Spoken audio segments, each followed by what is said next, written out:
Well, how are you today? Hope things are going well. Now, I have for you that scientific test that was conducted in response to some internet myths that exist out there. People trying to explain things, I think it's just better if you see them in action. Now, this test rig is highly complicated, but stick around.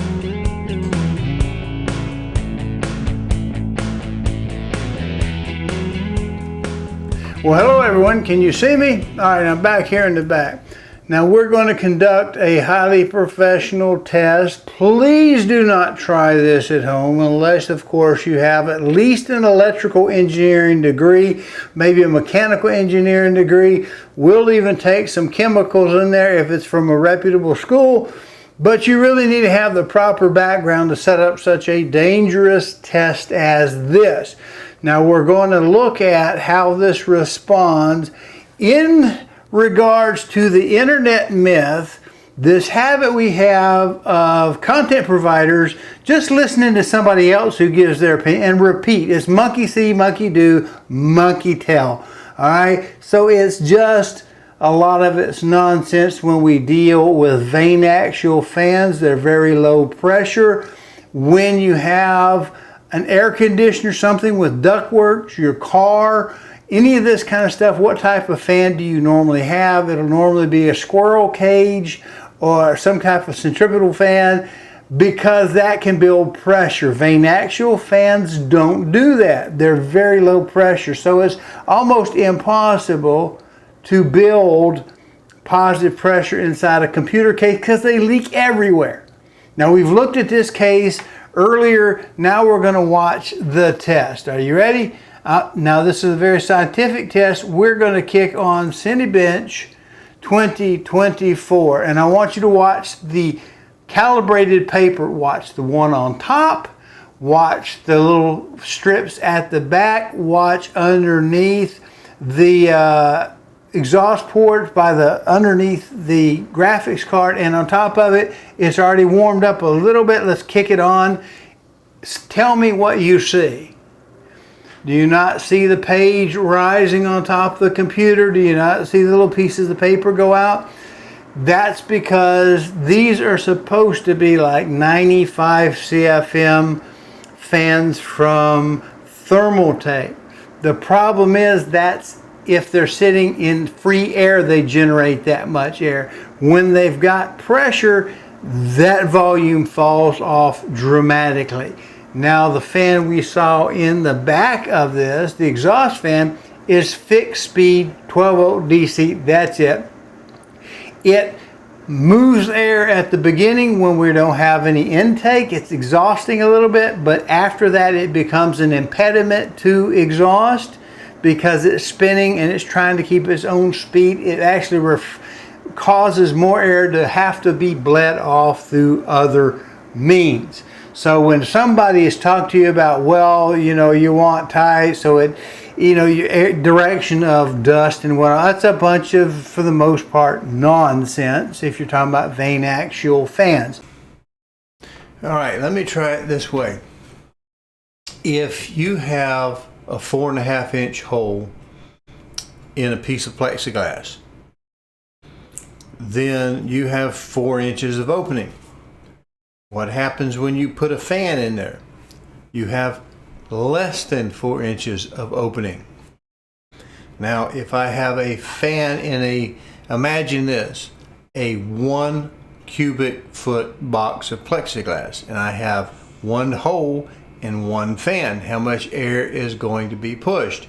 Well, we may push a little bit of air in there right up until we hit, say, 2 millimeters of water pressure inside, which is essentially nothing.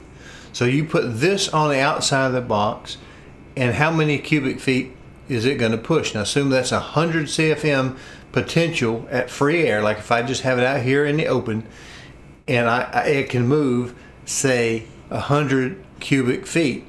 How many cubic feet is it going to move in a closed box?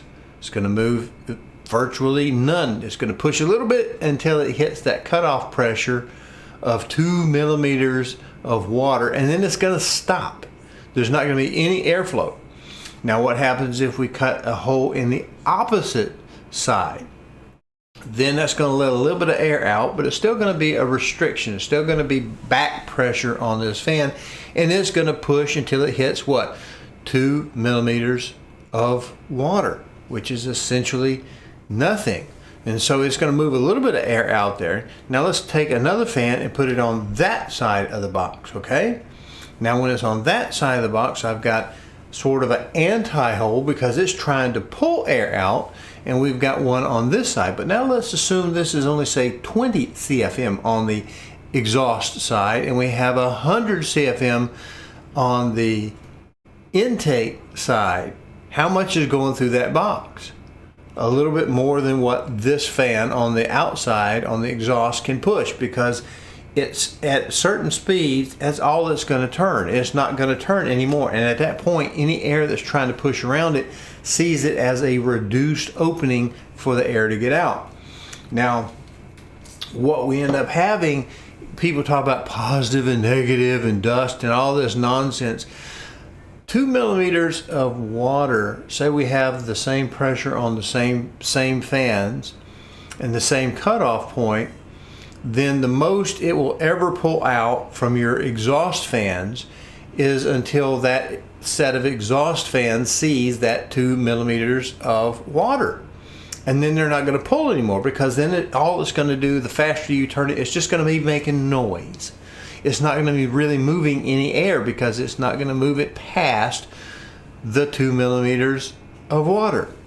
So if you have zero pressure and you have them perfectly balanced, they may work in full unison to pull more air, because this one isn't being cut off and that one isn't being cut off, and so they can push, and we get a lot of exchange of air inside of the box.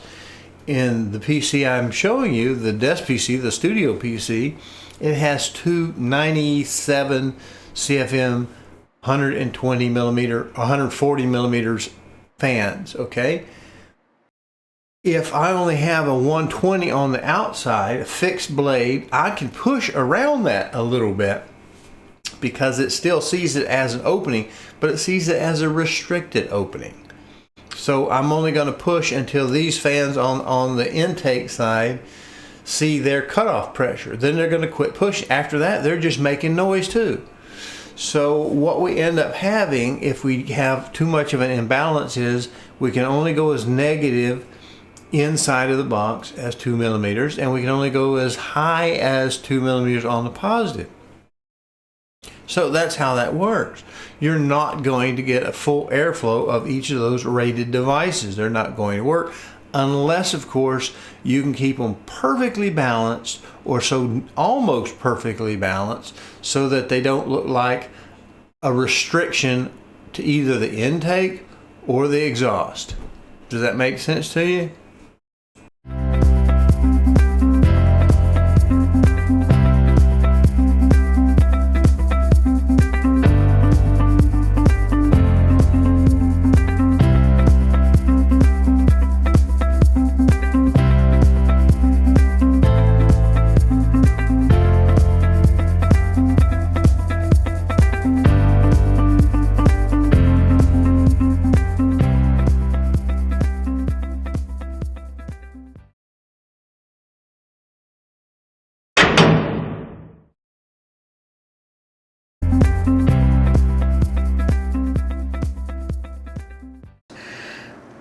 Why does your air filter stop the dust? Because dust sticks to whatever it runs into, just like a moth hitting the front windscreen of your car.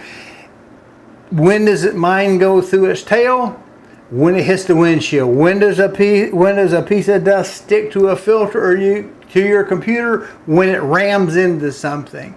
So the higher velocity, the more air, the more likely you're going to hit. But it can maybe leak going this way. If we had too much negative pressure, it would suck dirt, dust on top of the computer and underneath the computer and to the front of the computer, because the airflow is directed toward the back. Have we seen enough? I'm going to go ahead and cut it off.